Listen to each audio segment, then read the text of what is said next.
Well, for more on this, we're joined by Oxana Shevel, Associate Professor of Political Science at Tufts University. Oxana, thanks very much for your time. So no breakthrough on the major issues. So that prisoner exchange, perhaps the only, concrete outcome from these talks.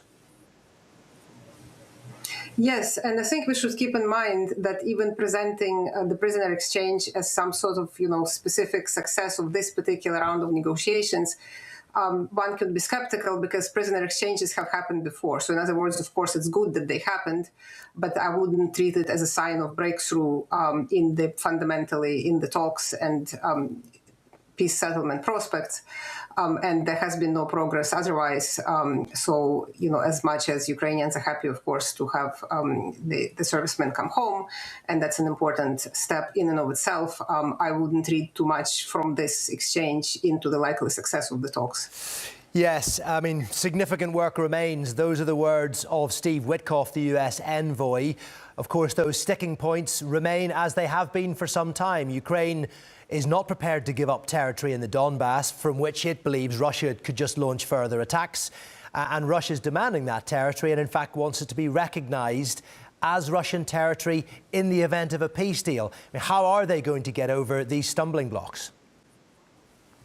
I don't think it's very likely. And again, it goes to the goals of the war. I mean, Putin did not start this war to fight over a specific chunk of territory. He started the war with a hope to overthrow the Ukrainian government, install a compliant puppet, and essentially create in Ukraine like a second Belarus. That failed. He essentially has not achieved any of his goals.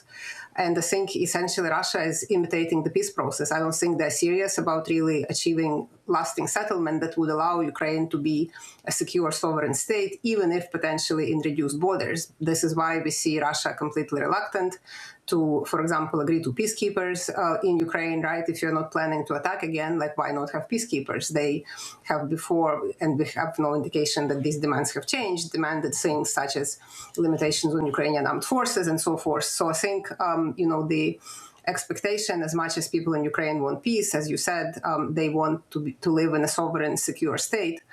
And territorial concession by itself, of course, is a difficult issue. But if this concession, unlikely as it is not accompanied by robust security guarantees, is not accompanied by really ironclad assurances, backed by concrete steps by Western powers and Russia agreement to these steps that future invasion of Ukraine is just not be possible. I think as hard as the situation in Ukraine, people are just not willing to surrender because that's essentially what Russia has demanded from the beginning of the war.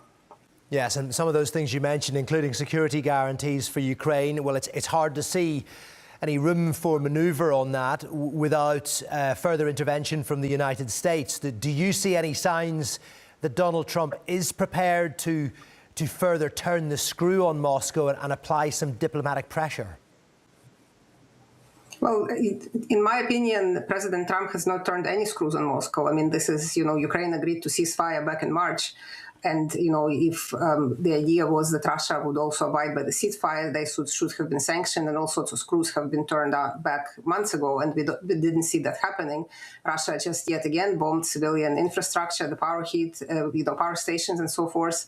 And President Trump is saying, well, Putin kept his word. So unfortunately, I don't see signs that this U.S. administration will be turning screws on Moscow.